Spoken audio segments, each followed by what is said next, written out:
Van happiness report പ്രകാരം Finland ലോകത്തിലെ ഏറ്റവും സന്തോഷമുള്ള രാജ്യമായി 1ാം സ്ഥാനത്ത് തുടരുകയാണ്. ഹോംവർക്ക്, ജോലിഭാരം എന്നിവയില്ലാതെ ഏറ്റവും കൂടുതൽ പേർ സന്തോഷമായി കഴിയുന്ന ഒരു രാജ്യത്തെക്കുറിച്ച് നിങ്ങൾ കേട്ടിട്ടുണ്ട്. തുടർച്ചയായി 8ാം വർഷവും ഫിൻലാൻഡ് ആ സ്ഥാനം നിലനിർത്തിക്കൊണ്ടിരിക്കുകയാണ്.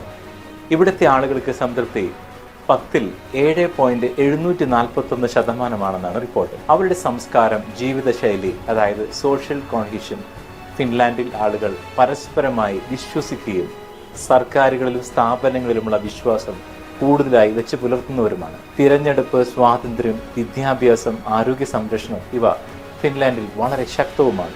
ഫിൻലാൻഡിലെ ആളുകൾക്ക് പ്രത്യേകിച്ച് പ്രകൃതിയോടൊപ്പമുള്ള ഒരു ജീവിതം നയിക്കാൻ ഇഷ്ടപ്പെടുന്നവരുമാണ്. കൂടാതെ ഫ്രീഡം ആൻഡ് ചോയ്സ്, റെസിലിയൻസ്, ഈ ഫ്രീഡം ഉള്ള പോലെ തന്നെയാണ് ട്രസ്റ്റും ഉള്ള ആളുകളാണ് അവിടെയുള്ള ആളുകൾ. ഒരു മടിയും കൂടാതെ സഹായിക്കുന്നവരുമാണ്.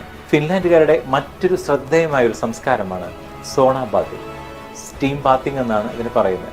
ഇതൊരു സാമൂഹിക ബന്ധത്തിന്റെ കേന്ദ്രം കൂടിയാണ്. അവിടെ ഒത്തുകൂടുന്നവർക്ക് നഗ്നത ഒരു സാധാരണ കാര്യം മാത്രമാണ്. ചില സന്ദർഭങ്ങളിൽ ബിസിനസ് ഇടപാടുകൾ, ഗ്രൂപ്പ് ചർച്ചകൾ എന്നിവ ഈ സോണയിൽ വെച്ച് നടത്താറുണ്ട്. ഫിൻലാൻഡാണ് ലോകത്തിലെ ഏറ്റവും സന്തോഷകരമായ രാജ്യമെന്ന് നമ്മൾ നേരത്തെ പറഞ്ഞുവല്ലോ. ഇവിടെ കാറുകളെക്കാളും സ്റ്റീം ബാത്ത് സെന്ററുകൾ ധാരാളമായിട്ടുണ്ട്. നഗ്നരായി തങ്ങളുടെ ബോസുമായി മീറ്റിംഗ് നടത്തുന്നതിനെ കുറിച്ച് നമ്മൾക്ക് ചിന്തിക്കാൻ സാധിക്കും. എന്നാൽ ഫിൻലാൻഡിൽ അത് സാധ്യമാണ്. സോണയിൽ സംഭവിക്കുന്നത് സോണയിൽ തന്നെ തുടരും എന്ന വിശ്വാസം ഇക്കൂട്ടർക്കിടയിലുണ്ട്.